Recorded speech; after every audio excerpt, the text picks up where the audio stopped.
Nah, guys, kembali lagi di channel Aprisitorus, di mana channel ini akan memberikan diri kamu suatu informasi baik dari pekerjaan, asmara, keuangan, serta kehidupan diri kamu secara general. Sebelum saya memberikan suatu informasi dari berbagai aspek yang barusan saya katakan tadi, saya juga mengingatkan kepada teman-teman informasi yang saya berikan terhadap diri kamu bukan suatu acuan untuk kamu ambil dan untuk kamu terima. Saya hanya bisa memberikan diri kamu suatu informasi berdasarkan kartu yang saya pegang ini. Diri kamu hanya bisa berencana terhadap kehidupan kamu, akan tetapi di balik dari informasi dan perencanaan tersebut, lagi-lagi yang menentukan adalah Sang Pencipta. Sebelum saya mengambil satu persatu kartu yang saya pegang ini secara acak, saya juga mengingatkan kepada teman-teman apabila ketemu dengan channel saya agar menekan tombol subscribe-nya dan menyalakan loncengnya supaya next video saya lebih semangat untuk memberikan suatu informasi baik terhadap kondisi energi kamu, manusia yang selama ini kamu prioritaskan, serta pihak ketiganya. Oke, Wak Geng, kali ini saya ingin mengarah terhadap manusia tersebut. Hanya sekedar ingin mengarah dan ingin mengetahui bagaimana situasi pembawaan energi yang dimiliki oleh manusia itu untuk siang hari ini.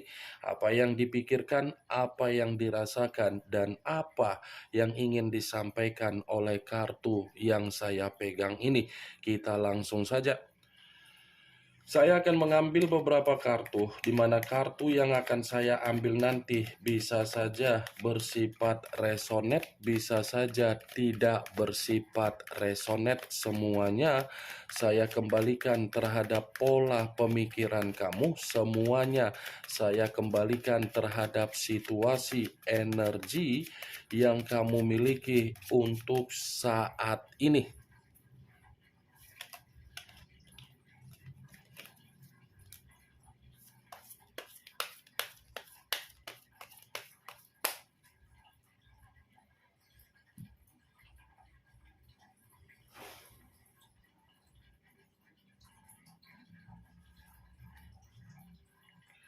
Muncul kartu ini. Sekali lagi saya mengatakan muncul kartu yang saya pegang ini, di mana kemunculan kartu yang saya pegang ini seperti memberikan suatu isyarat atau gambaran yang dimana gambaran tersebut berasal dari kondisi keuangan. Kondisi keuangan yang bisa saja saya mengategorikan manusia itu dalam posisi yang sedang kacau. Kekacauan yang saya katakan ini ibarat situasi yang sedang membuat diri dia merasa miskin. Miskin dalam arti apa? Ini manusia sangat sulit untuk mengendalikan ketika ini manusia memiliki yang namanya kesestabilan secara keuangan. Lebih baik ini manusia tidak memiliki keuangan daripada memiliki keuangan, karena di satu sisi secara karakter ini manusia terlalu boros, terlalu royal terhadap orang lain, dan terlalu mempergunakan kondisi keuangan pada tempat yang hanya untuk memberikan suatu nafsu yang tidak berguna. Itu masih dari kondisi keuangan yang saya katakan dalam posisi kemiskinan. Kalau saya mengategorikan secara perasaan, lagi-lagi ini ada kaitannya dalam dua hal. Pertama, diri kamu, dan kedua, dari pihak ketiga dia. Kenapa saya mengatakan dari diri kamu? Kemungkinan besar ini manusia masih memiliki semangat untuk memprioritaskan diri kamu kembali. Memprioritaskan dalam arti apa? Karena memang situasinya manusia itu dalam posisi yang miskin. Kemiskinan inilah yang mencoba untuk membuat manusia tersebut berencana untuk datang terhadap diri kamu, di mana kedatangan dia karena memang ingin meminta tolong terhadap diri kamu, karena memang kedatangan dia memiliki tujuan, di mana tujuan itu menginginkan diri kamu untuk memperbaiki kondisi keuangan yang sedang dia alami berupa kemiskinan. Kalaupun saya mengatakan dari situasi komitmen dia terhadap pihak ketiga, itulah faktor yang dimana membuat manusia tersebut merasa tidak memiliki situasi keuangan yang stabil.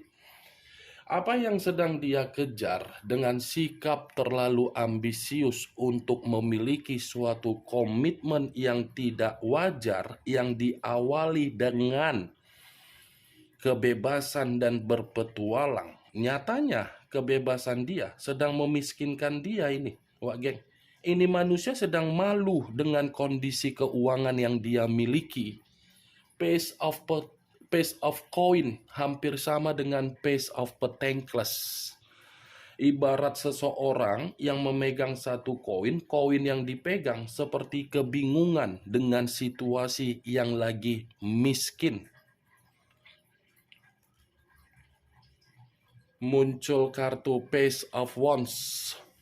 Tadi koin, sekarang tongkat. Kalau saya mencoba untuk menarik dari kata tongkat, tongkat yang saya tarik ini pun bisa memberikan suatu gambaran yang dimana ini manusia secara karakter tidak bisa untuk dipercaya. Kenapa? Secara pemikiran berbeda dengan tindakan. Saya mengategorikan ini manusia memang dewasa, ada kedewasaan yang dia tuangkan dari karakter yang dia miliki. Tetapi karakter yang dia miliki bukan membuktikan manusia itu dewasa secara tindakan. Contohnya seperti apa? Ketika dia bersama dengan diri kamu di masa lalu, bagaimana sikap dan perlakuan dia terhadap diri kamu? Apakah perkataan yang keluar dari mulutnya dia buktikan dengan tindakan yang dia lakukan? Pasti berbanding terbalik. Karena secara perkataan ini manusia terlalu manis untuk berbicara. Ketika mulut berbicara terlalu manis, tindakan itu tidak dia sinkronkan. Pace of Wands, geng. Ibaratnya ini manusia ketika bersama dengan diri kamu, kamu itu seperti menimang-nimang anak bayi. Menimang-nimang anak bayi dalam kategori apa? Memberikan yang terbaik, tetapi apa yang kamu berikan ibarat membesarkan anak yang tidak berterima kasih. Pace of Wands. Hobinya berpetualang, hobinya kesana kemari, hobinya penuh dengan kebebasan, semakin dilarang semakin dibuat. Ya itu, bayangkan saja kondisi anak yang merengek-rengek untuk meminta permainan, tetapi begitu diberikan permainan, respon akan melupakan. Ya seperti itu manusia tersebut ketika bersama dengan diri kamu. Terlalu banyak tuntutan, terlalu banyak paksaan, tetapi ketika kamu memberikan apa yang dia minta, justru posisi kamu diapakan. Tidak ada feedback yang bisa kamu banggakan terhadap manusia tersebut. Saya berbicara seperti ini bukan dalam arti saya ingin menyalahkan manusia itu atau membenarkan diri kamu, tidak. Ataupun saya ingin menghakimi komitmen kamu di masa lalu, tidak. Tetapi secara realita, bagaimana karakter yang dia tuangkan terhadap diri kamu? Apakah ada kedewasaan? Apakah ada tindakan untuk mengayomi? Apakah ada tindakan untuk membimbing? Apakah ada tindakan untuk memberikan tanggung jawab? Apakah ada suatu hak yang kamu terima? Apakah ada kondisi yang bisa kamu banggakan dari manusia itu? Tidak kan? Tetapi berbeda. Manusia itu mendapatkan hak dari diri kamu, tetapi dia bukannya malah menjamin komitmen, malah pergi meninggalkan diri kamu. Saya memang mengatakan dari posisi energi kamu, tetapi bukan berarti saya ingin lebih mendominasi terhadap posisi energi kamu yang saya katakan tadi. Yang ingin saya katakan terhadap diri kamu, kedua kartu yang saya pegang ini, apa yang menjadi kebebasan dia di luaran sana dengan penuh kesenangan, kesenangan itulah yang memberikan manusia tersebut secara keuangan sangat miskin. Muncul kartu Nine of Wands, terdiri dari 9 tongkat.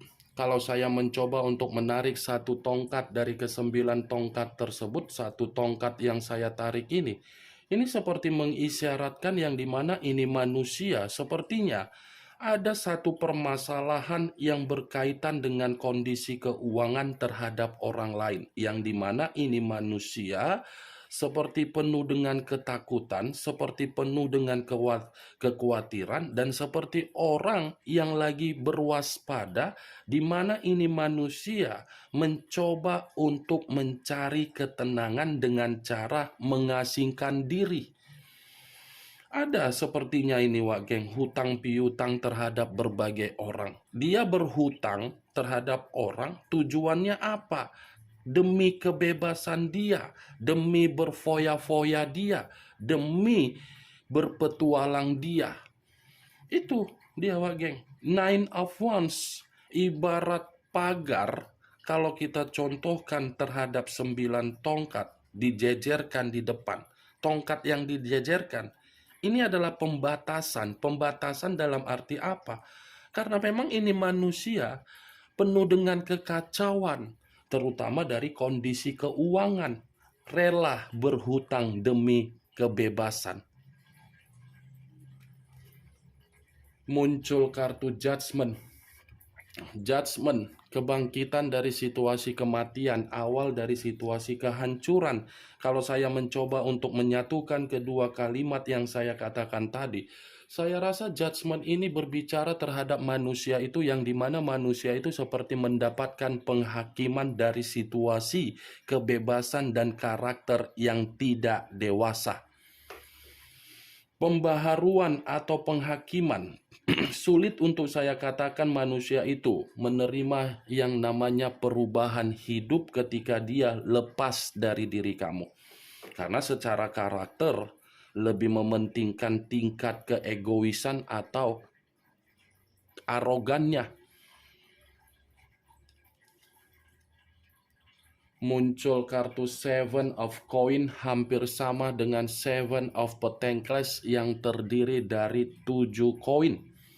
Kalau saya mencoba untuk menarik satu koin dari ke-7 koin tersebut, satu koin yang saya tarik ini pun seperti mengategorikan posisi dia saat ini, siang ini, dalam posisi yang penuh dengan kesedihan. Ada kesedihan, ada situasi yang dimana manusia itu berpikir bahwasannya ada bentuk resiko yang sedang dia alami, di mana resiko ini adalah situasi yang membuat pemikiran dia sangatlah kacau. Resiko ini lagi-lagi akan saya katakan perihal keuangan dia. Karena ini adalah kartu koin, lebih identik dengan kondisi keuangan, yang dimana keuangan dia seperti mengategorikan sedang miskin total. Nih Dewa Geng, Seven of Pentacles, ibarat seseorang, apa yang dia tanam itu yang dia tabur. Dia memfoya-foyakan kondisi keuangan dia dengan orang lain, sementara apa yang dia lakukan hanya dimanfaatkan oleh berbagai orang. Ini manusia kan lebih baik royal terhadap orang lain daripada royal terhadap diri kamu. Sudah pelit terhadap diri kamu, memaksakan diri kamu untuk memberikan apa yang dia minta. Muncul kartu King of Cups, raja atau ratu yang memegang satu cawan. Kalau saya mencoba untuk menarik kata cawan, cawan yang saya tarik ini seperti mengisyaratkan ini manusia ketika lagi miskin, ketika lagi mendapatkan yang namanya tabur tuai, baru berpikir bahwasannya dia masih menganggap diri kamu seseorang yang berkualitas. Dia baru berpikiran seperti itu karena secara tidak langsung King of Cups ini berbicara manusia itu masih menyimpan perasaan terhadap diri kamu. Dia masih menyimpan perasaan terhadap diri kamu. Perasaan yang dia simpan seperti menunggu suatu bentuk momen di mana momen yang dia tunggu-tunggu ini dengan situasi yang penuh dengan kesabaran. Dia masih menunggu diri kamu, tetapi perlu kamu ketahui apa yang dia tunggu dari diri kamu dengan kondisi kesabaran itu semua awalnya dari situasi yang sedang terjadi terhadap kondisi keuangan yang dia miliki dengan kondisi miskin. Jangan pula ketika manusia itu lagi posisi miskin, kamu datang sebagai pahlawan revolusi, kamu datang sebagai Doraemon. Dia yang memfoya-foyakan keuangan dia yang berhutang demi orang lain agar orang lain bisa mendapatkan kemewahan. Tahu-taunya dengan perasaan kamu yang kasihan, kamu memperbaiki kondisi keuangan dia yang miskin. Saya berbicara seperti ini bukan dalam arti saya ingin memberikan diri kamu suatu bentuk sugesti, tidak. Agar manusia itu paham apa yang dia perbuat harus dia terima dengan resiko dari tindakan dia. Kalaupun dia miskin, kalaupun dia punya hutang, itu harus bisa dia selesaikan. Jangan karena dia berusaha memberikan diri kamu keyakinan bahwasannya dia berusaha mencari rasa simpati dan empati kamu, kamu luluh kembali. King of Cups, kalaupun saya mengategorikan dari situasi hubungan dia terhadap orang lain, ini manusia yang terlalu terobsesi untuk mengejar kebebasan dia. Hanya dia yang terlalu terobsesi. Tetapi apa yang menjadi obsesi dia justru untuk siang hari ini membuat kondisi keuangan dia seperti apa? Runtuh dan tumbang. Muncul kartu The Devil, unsur tanah berlambangkan 3 zodiak, Capricorn, Taurus, dan Virgo. Kalau saya mencoba untuk mengesampingkan ketiga zodiak yang barusan saya katakan tadi, keluarnya kartu The Devil, ini seperti mengisyaratkan bahwasannya ini manusia lagi penuh dengan penyakit. Penyakit secara keuangan, penyakit secara kesehatan, penyakit secara kebebasan, penyakit secara mental, penyakit secara batin. Ini adalah lambang dari iblis. Iblis dalam arti apa? Memang ini manusia secara perasaan masih ketergantungan terhadap diri kamu. Masih terobsesi terhadap diri kamu. Obsesi dan ketergantungan dia seakan-akan membuat diri dia ini menyadari kesalahan dia ketika dia menempatkan posisi kamu di mana posisi kamu hanya sebatas nafsu dan pemberi keberuntungan. Dia kan sudah salah menempatkan posisi kamu. Sementara diri kamu menempatkan posisi manusia tersebut dalam posisi yang penuh dengan ketulusan. Tetapi yang ingin saya katakan, apa yang dia lakukan terhadap diri kamu untuk siang hari ini, itu mengarah sendiri terhadap manusia tersebut. Terpuruk, waspada, ketakutan, khawatir, miskin, sedang sakit. Ini yang saya lihat, Wak Geng. Kemunculan kartu The Devil sebagai kartu terakhir yang ingin saya katakan terhadap diri kamu dan sebagai kartu kesimpulan yang ingin saya sampaikan terhadap diri kamu. Bagaimana, Wak Geng, dari apa yang barusan saya katakan tadi? Apakah bisa masuk secara logika kamu atau tidak? Ya, kalau menurut diri kamu bisa masuk secara logika kamu, silakan angkat. Tetapi kalau menurut diri kamu tidak bisa masuk secara logika kamu, ya tidak usah kamu angkat. Anggap saja apa yang saya katakan tadi hanya sekedar gibahan yang tidak berfaedah, gibahan yang tidak bermanfaat, gibahan yang tidak berkualitas, gibahan yang tidak bermutu. Setidaknya kartu yang saya pegang ini, kamu mengetahui bagaimana situasi energi manusia tersebut untuk siang ini. Ingat, saya tidak memberikan diri kamu suatu bentuk sugesti agar sugesti tersebut bermain di dalam situasi pemikiran kamu. Semua kembali bagaimana situasi pemikiran kamu untuk menyikapi dan merespon apa yang saya katakan tadi. Yang positif ambil, yang negatif buang. Sekian dulu informasinya. Salam kartu tarot, salam zodiak.